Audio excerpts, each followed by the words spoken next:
बोले नहीं नहीं, वो स्नान के समय तक तो बहुत देर हो जाती है, जगन्नाथ भगवान को वापस जगन्नाथ जाना पड़ता है, बहुत देर हो जाती है, इसलिए मैं बिना नहाए बना देती हूँ। तो दक्षिण भारत के महात्मा जी नाराज हो गए, बोले तुमको कुछ नहीं पता क्या मर्यादा होती है, कैसे होती। और बात तो देखो सही कह रहे हैं, स्नान के बाद ही भगवान का भोग बनना चाहिए, तो पहले स्नान करो। बोले ठीक है बाबा जी, हमको पता नहीं था, अब कल से स्नान। अब कल से स्नान करी, अब जब स्नान करके फिर खिचड़ी बनाई, जब तक तो देर हो गई, इतने में भगवान आ गए। और भगवान आकर के बहुत जोर जोर से चिल्ला रहे, माँ कहते थे कर्मा को, तो जोर जोर से कह रहे हैं, कर्मा नाम नहीं था इनका, नाम कुछ और था, पर ये नाम इसलिए पड़ा क्योंकि ठाकुर जी आके चिल्ला चिल्ला कह रहे हैं जल्दी कर्मा, जल्दी कर्मा, अरे देर हो रही है माँ, जल्दी कर माँ, तो कर्मा नाम पड़ गया। तो बोली भैया अभी तो स्नान ध्यान किया, बनाई खिचड़ी, जल्दी जल्दी खा रहे गरम गरम खिचड़ी, इतने में ही जगन्नाथ मंदिर के समय हो गया भोजन का। और जगन्नाथ धाम से हमारे महाराज श्री पधारे हैं, तो उनका स्मरण शायद इसी कारण हुआ। तो जगन्नाथ मंदिर में घंटी बज गई, मतलब अब पुजारी जी खोलने वाले पर्दा, और ठाकुर जी वहां हैं राजस्थान, मौज ले रहे हैं, खिचड़ी खा रहे हैं। दुनिया का अकेला, पूरे विश्व में अकेला एक ऐसा मंदिर है जहां एकादशी को भी खिचड़ी का भोग लगता है, कर्मा की खिचड़ी। तो जैसे पर्दा खोला, वो जल्दी भाग भाग के आए, इतना सेटिंग वेटिंग करे अपने कि भैया अब पर्दा खुलेगा, तो सेटिंग तो सब ठीक थी, पर पुजारी देख करके आंख खुली खुली रह गई, अभी तो भोग नहीं लगा, और इनका पूरा हाथ और पूरा मुंह खिचड़ी में सना हुआ था। पुजारी जी ने कहा प्रभु कहाँ उदम करके आ रहे हो? बोले कहना नहीं किसी को, कर्मा की खिचड़ी खा के आ रहा हूँ, पता नहीं कौन सा बाबा आ गया, उसको सिखा पढ़ा दिया नहा धो के बना, अब जब तक मैं वो नहा धो के बनाती इतने यहाँ मंदिर का भोग का समय, जाओ उस बाबा को समझा के आओ। पुजारी जी को भेजा, सत्य घटना, पुजारी जी बाबा के पास गए, बोले बाबा आपने ये ठीक नहीं किया। बाबा बोले लो, ऐसा भगवान सही करें तो भी इसको ठीक ना लगे, पर वो समझ गए कि भगवान भाव के खातिर कह रहे हैं। तो जाकर के कर्मा को कहा बेटी तू जैसे पहले भोग लगाती थी ना, भगवान का वैसे ही भगवान वैसे ही चाहते हैं। कर्मा बोली चलो एक टेंशन खत्म, अब बिना नहाए भोग लगाऊंगी और ठाकुर जी को पवाऊंगी। तो कई बार हम गलती सुधारने के चक्कर में खुद माथे पे अपराध ले लेते। ऐसे कई, एक रामानंदी साधु थे, कुछ एक मंत्र जपते थे, राजीव लोचन कमल नयन, तो उल्टा जपते तेरा भगवान है। तो कृष्ण ना भी बोलता, कई लोगों से किशन बोलते, हरे किशन, उसमें भी ठाकुर जी मान लेते, चलो हमारा नाम। एक बच्चा बोला कि ये ठाकुर जी तुम्हारे बिहारी जी तो काले हैं, तो हरे क्यों बोलते हो? हरे कृष्ण ऐसे बोला करो, काले कृष्ण कृष्ण कृष्ण काले काले, काले राम राम राम काले काले। ऐसी बात में तो बच्चे के तो दम था बेचारा, तो बोला हरे तो है ही नहीं, ये काले हैं। तो फिर बच्चे कुछ समझे, हरा, ये हरे कौन है? हरा है राधा रानी, राधा रानी का एक नाम है हरा, पर ये संस्कृत का मंत्र है, कली संतोपनिषद का मंत्र है। तो हरा संस्कृत है, तो हरा का संबोधन के कारण संस्कृत में हरे बन गया। तो हरा राधा रानी, हरे राधा रानी, हरे कृष्ण कृष्ण कृष्ण हरे हरे, हरे राम। राम मतलब लोग समझते हैं ये वो वाले राम है, त्रेता वाले राम, लेकिन महामंत्र में जो राम आते हैं, इस मंत्र में ये राम जो कण कण में रमण करने वाले हैं, कण कण में रमण करने वाले ठाकुर जी। तो यहां भी राम का मतलब भी कृष्ण ही है। अब इसमें भी कई लोग दुविधा करते हैं कि जी राम वाली लाइन पहले लेनी चाहिए, कृष्ण वाली बाद में लेनी चाहिए। तो देखो उपनिषद के हिसाब से तो मंत्र जो है वो हरे राम पहले, हरे कृष्ण बाद में, उपनिषद के हिसाब से। और ये उपनिषद का मंत्र, और वेद और उपनिषद का मंत्र बड़े नियम से लिया जाता है, चलते फिर से नहीं ले सकते, बेड पे बैठ के नहीं ले सकते, जूता चप्पल पहन के नहीं ले सकते, जबकि हमको भगवान का नाम हमेशा लेना है। तो महाप्रभु ने, श्री चैतन्य महाप्रभु ने कृपा करके इस मंत्र में हरे कृष्ण पहले कर दिया। अब ये उपनिषद मंत्र नहीं बचा, अब ये नाम बन गया, हरि नाम। अब इस हरि नाम को आप कभी भी ले सकते हो, नहाते धोते, शौचालय में बैठे, गाड़ी में बैठे, चप्पल पहने, बेड पे सोए। अब ये उपनिषद मंत्र नहीं, अब ये हरि नाम हो गया। इसलिए हरे कृष्ण पहले बोला जाता है और हरे राम बाद में लिया जाता है। तो ऐसे कृष्ण, कृष्ण का नामकरण हुआ। फिर धीरे धीरे श्री ठाकुर जी थोड़े से बड़े हो रहे हैं, थोड़े भाव से बड़े होते होते कुछ ना कुछ लीलाएं करते हैं। भावग्राही जनार्दन, भगवान का नाम क्या है? भावग्राही, भाव को ग्रहण करने वाला। भाव से गलती भी भगवान को स्वीकार है। एक पूज्यपाद श्री रामायणी जी एक कथा सुनाते थे, उनकी बड़ी प्रसिद्ध कथा, बहुत प्रवक्ता उसको अपनी कथाओं में बोलते भी हैं। लेकिन भगवान का भक्त था, भोला सा भक्त था, उसको ज्यादा कुछ ज्ञान व्यान आता नहीं था और ग्रस्त धर्म में रहता था, मतलब परिवार था उसका, परिवार के साथ रहता था। अब परिवार वाले उससे बड़े दुखी थे। दुखी क्यों थे? क्योंकि वो खाता बहुत था, बहुत भोजन करता था, उसको 15-20 रोटी एक समय, फिर दोपहर को, फिर शाम को। तो हमारे घर वाले बड़े दुखी थे उससे, उसे बार बार कहते जा तू यहाँ से चला जा, जा तू यहाँ से चला जा। अब वो बेचारा एक दिन सब छोड़ छाड़ के एक साधु जी के आश्रम पे आ गया, एक बाबा जी गुरु जी के आश्रम पे पहुंच गए। महाराज जी तो इसको बड़े भाव से गा गा के सुनाते थे, पर वो उनकी अदा अलग थी। तो आ गए, अब आ गए महाराज जी के आश्रम पर। तो महाराज जी से कहा, महाराज जी आश्रम में जगह मिल जाएगी थोड़ी? बोले हाँ बिल्कुल मिल जाएगी, थोड़ा बहुत देखो सेवा करनी पड़ेगी, झाड़ू पोछा, बर्तन वर्तन साफ सफाई थोड़ा ये कर दोगे? बोले जो कराना कर दूंगा, बस शर्त हमारी एक है, भोजन समय पे मिलना चाहिए। हमारे घर वाले कहते हैं कि ये बड़ा खाना खाता है। बाबा जी ने कहा कोई बात नहीं भैया, जिसका जितना खाता है वो उतना ही खाता है, तो तू चिंता मत कर, हमारे यहाँ कोई भोजन भंडारे की कमी नहीं है, साधुओं के भंडारों में तो बड़ा बढ़िया माल टाल मिलता है, तो तू जो कहेगा वो खाने को मिलेगा।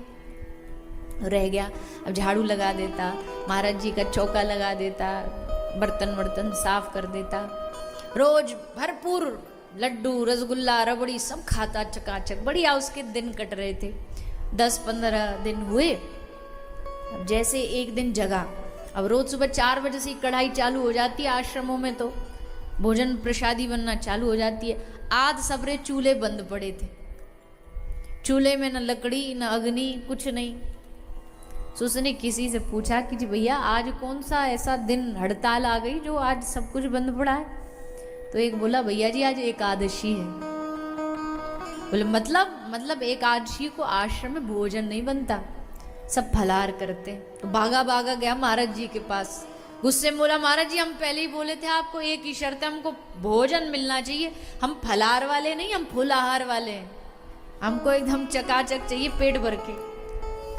बाबा जी बोले देखो आश्रम का नियम, यहाँ कोई भी भोजन नहीं परोसा जाता, अन्न नहीं, और अन्न खाना और खिलाना भी पाप है। पर भैया अब देखो तुम्हारी आत्मा को भी दुख देना पाप है, तो हम एक रास्ता निकाल सकते हैं कि थोड़ा सा आलू थोड़ा सा आटा तुमको दे देंगे, आश्रम से थोड़ा दूर जंगल में जाके तुम अपने लायक बना के खा लेंगे। हाँ चलेगा चलेगा बिल्कुल चलेगा। पर गुरु तो गुरु होता है ना, गुरु ने कहा कि खा तो लेना पर एक शर्त है, भगवान को भोग लगा के खाना। बोला हाँ भोग लगा के खाएंगे। अब उसको पता था भोग लगाए के हाथ जोड़ के उनको अर्पित करेंगे, फिर सबरा माल यहीं आना है। भोग का सबको कंफर्म होता है ना कि जितना चढ़ा के यहाँ 4 रोटी 4 ही वापस आएंगी। अगर उसमें से एक गायब भी हो गई ना तो हमारी मति ऐसी, हम ये नहीं सोचेंगे भगवान ने खा लिया, हम सोचो कोई चूहा हुआ लेगा होगा। हमें पता ये तो खाते ही नहीं है, ये तो खाने वाले हैं ही नहीं। तो बोला ठीक ठीक भोग भोग लगाएंगे तब खाएंगे। आ गया आटा थोड़ा आलू लेकर के आया, जंगल में इसने भोजन बनाया। राम जी का थोड़ा भक्त था तो बुला रहा भगवान को, आचमनी अर्घान आरती यहाँ यही मेहमानी, रूखा सूखा पाओ प्रेम से पियो नदी का पानी, राजा राम आइए सीता राम आइए मेरे भोजन का भोग लगाए। हाँ यही है। तो बोलते कि भैया आओ आकर के भोग लगाओ। अब ठाकुर जी ऐसे थोड़ी आते हैं, नहीं आए। तो मालूम है भगवान को क्या कहता है? भगवान को कहता है भूल करोगे यदि तज दोगे भोजन रूखे सूखे। आपको क्या लग रहा है रूखा सूखा भोजन है? भूल कर रहे हो बहुत बड़ी। भूल करोगे यदि तज दोगे भोजन रूखे सूखे, क्योंकि आश्रम में है एकादशी, बैठे रहोगे भूखे। आज नहीं मिलना वहां कोई सिस्टम नहीं खाने वाने का, चुपचाप आ जाओ, ये रूखा सूखा खा लो, पानी पी लो, जय सिया राम। अब जैसे इस भोलेपन ने भगवान को पुकारा, जैसे भोग के लिए आवाहन किया, तो प्रगटे प्रभु कौतुकी कृपाला, कौतुकी ठाकुर प्रकट हो गए। और आज तो ठान के आए कि इस पे कृपा करके रहे, कौतुक करने आए। आए कैसे? इसने आंख खोली, और जैसे आंख खोली महाराज एकदम ये तो टेंशन में आ गया। टेंशन काहे की थी? क्योंकि इसने बुलाए थे राम जी, पर यहां राम बाम दिसी जानकी। राम जी अकेली थोड़ी चलेंगे, अपनी धर्म पत्नी जी को मैया को संग लेकर के चलेंगे। तो स्वयं आए और जानकी मैया दोनों को देखा। अब इसको खुश देख करके खुश होना चाहिए, एकदम स्तब्ध हो गया। स्तब्ध होकर के राम जी बोले भैया बेटा क्या हुआ?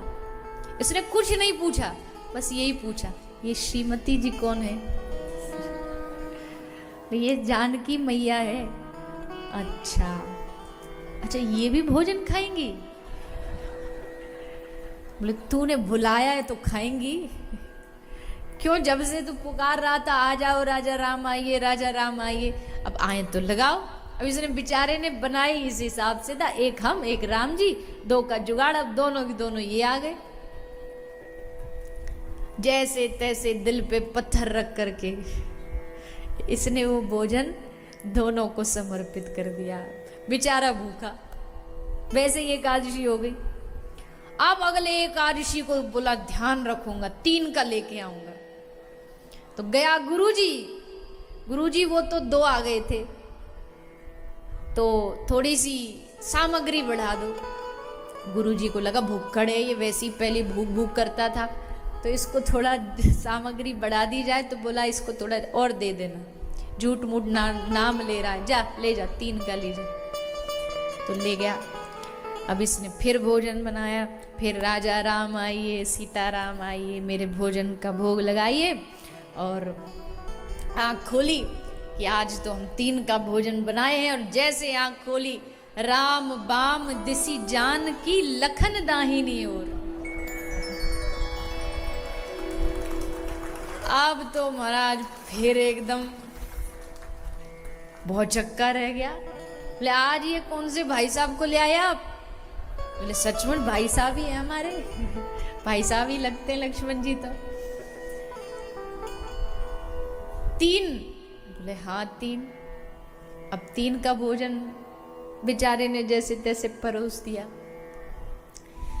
अब परोस करके फिर भूखा रह गया। अगली बार फिर गुरुजी से एक्स्ट्रा राशन मांग करके लाया। गुरुजी ने एक्स्ट्रा राशन दे दिया।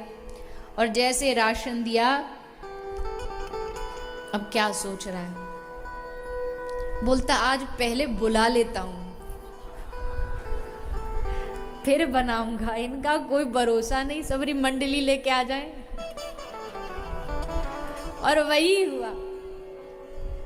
जब जंगल में भक्त ने कीन करुण पुकार, तो क्षण भर में प्रकट हुआ दिव्य राम दरबार। आज अकेले नहीं आए, आज लखन भी हैं, शत्रुघ्न भी हैं, भरत लाल जी भी हैं और हनुमान जी भी नीचे बैठे बैठे मुस्कुरा रहे हैं, ये हम भी आए हैं। अब तो महाराज क्या बोला जानते हैं? बोला देखो ये रहा आटा, ये रही सब्जी, ये रही अग्नि, तुम जितनों को खाना है खुद बनाओ और भोग लगाओ, हम नहीं बनाने वाले हैं। हम तो बावरे हो गए तुमको खिलाते खिलाते, हर बार मेंबरशिप बढ़ते जा रहे हैं, हम नहीं खिलाने वाले। राम जी ने कहा कोई नहीं, आज हम तुझे खिलाएंगे, बैठ। और तुरंत भगवान ने आह्वान किया, रिद्धि सिद्धि, सारे जंगल में मंगल, भंडारा चालू। रिद्धि मैया रोटी बेल रही हैं, सिद्धि जी सेक रही हैं और सबरे देवी देवता उपस्थित होके आज भंडारा कर रहे हैं। भरत जी पानी भर भर के ला रहे हैं, लक्ष्मण जी सब्जी काट रहे हैं, सबरे देवता काम पे लगा दिए, भोजन प्रसादी सब पाली। अब गुरु जी को जाके कह रहा है, गुरु जी मेरे साथ बड़ा धोखा हुआ। गुरु जी बोले कौन सा धोखा हुआ? बोला प्रथम दिन भोजन के हित जब आसन मैंने जमाई, उधर ना भर सका सिया जब सम्मुख आई। उधर ना भर सका सिया जब सम्मुख आई, फिर विनीत आए भाई पर भाई, फिर विनीत आए भाई पर भाई, निराहार ही रहो आज मोहे परत दिखाई, तुम नहीं तजत सुवानी आपनी हम केते समझाए। अरे नर नारी की कौन कहे, ये बानर हूं संग लाए। मनुष्य तो छोड़ दो महाराज, बंदरों को भी संग लेकर के आए। हम तो महाराज हाथ खड़े कर दिए, अब गुरुजी आप ही संभालो। गुरुजी बोले कहीं ये कोई सामग्री कहीं जाके बाजार में बेच तो नहीं आता, इतनी सामग्री लेके जाता और हर बार। गुरुजी बोले हमको दिखाएगा कौन आता खाने? बोले चलो। ले गुरुजी का हाथ पकड़ के आ गया, आकर के गुरुजी से बोला अब देखना, अब देखना हम बुलाएंगे तुरंत सबरा की सबरा मोहल्ला आ जाएगा। इसने हाथ जोड़ के भगवान को पुकारा और भगवान प्रकट हो गए सबरे दरबार को लेके। अब प्रकट हो गए, बोले देखो गुरुजी आ गए। गुरुजी को दिख नहीं रहे। गुरुजी बोले कहाँ है, कौन है, हमको तो दिखाई नहीं दे रहे। बोला लो हद हो गई, आपको दिख नहीं रहे, हमको छोड़ नहीं रहे, हमारे हर बार पहुंच जाते हैं, हम हमारे पीछे ही पड़े। तो हाथ जोड़ के क्या बोला, हाथ जोड़ करके भगवान से कहा देखो प्रभु, आज इनको नहीं दिखे ना तो हम पे कलंक लग जाएगा कि झूठ मूठ जा करके ये तो कुछ ना कुछ गड़बड़ करता था। इसलिए अगर हमारी इज्जत रखनी है तो उसके फल में बस एक काम करो, हमारे गुरुजी को दर्शन दे दो। बस भोले भक्त ने जैसे निवेदन किया, प्रार्थना की, सोई प्रभु ने कृपा की, गुरुजी को दिव्य दृष्टि दी और गुरुजी ने देखा सामने पूरा राम दरबार सजा हुआ। कभी कभी ऐसा होता है, कभी कभी गुरु गुड़ चेला चीनी वाला होता है। गुरु में वो भाव भक्ति नहीं होती, पर शिष्य कई बार गुरु से भी ऊपर पहुंचे हुए व्यक्तित्व के धनी होते हैं और उन शिष्य की कृपा से गुरु का कल्याण हो जाता है। भगवान भी सोच लेते हैं जब मास्टर इसका, जो इसका गुरु कहलाने वाला है, उसका कल्याण तो करना पड़े, शिष्य की वजह से गुरु का कल्याण हो जाता है। तो ऐसा भगवान का ही बोला वक्त, भगवान ने इस पर खूब कृपा की, इसके गुरु पर कृपा की। कहने का भाव है कि विद्वता अपनी जगह, ज्ञान अपनी जगह, जिसमें ज्ञान है, जिसमें विद्वता है, प्रणाम है उनके ज्ञान को, उनकी विद्वता को। पर अगर उस ज्ञान में भाव ना हो, उस ज्ञान में भोलापन ना हो, तो वो विद्वता एकदम रूखी है, एकदम सूखी है। वो विद्वता भीतर अभिमान लेकर के आ जाएगी। लेकिन जो ऐसा सरल भक्त होता है, सरल हृदय जिसका होता है, भगवान को ऐसे भक्तों की चाह होती है। इसलिए कुछ आता भी है तो भी भगवान के सामने जाके कह दो प्रभु हम तो अज्ञानी हैं, क्या ही जानते हम, वेद तुम्हारे मुख से प्रकट हुए हैं, वेदों की वाणियां तुम्हारे मुख से, क्या क्या ज्ञान दिखाएंगे आपको, क्या शब्द बताएंगे आपको। पर हाँ, जैसे भी हैं, चाहे अज्ञानी हैं, चाहे मूर्ख हैं, चाहे अनपढ़ हैं, पर हैं तुम्हारे, बस इतना जानते हैं तुम्हारे हैं। और यही भाव मन में बना करके रखिए कि किसी भी रूप से हम हैं, कैसे भी हैं हम, भले बुरे सब भगवान के हैं, सब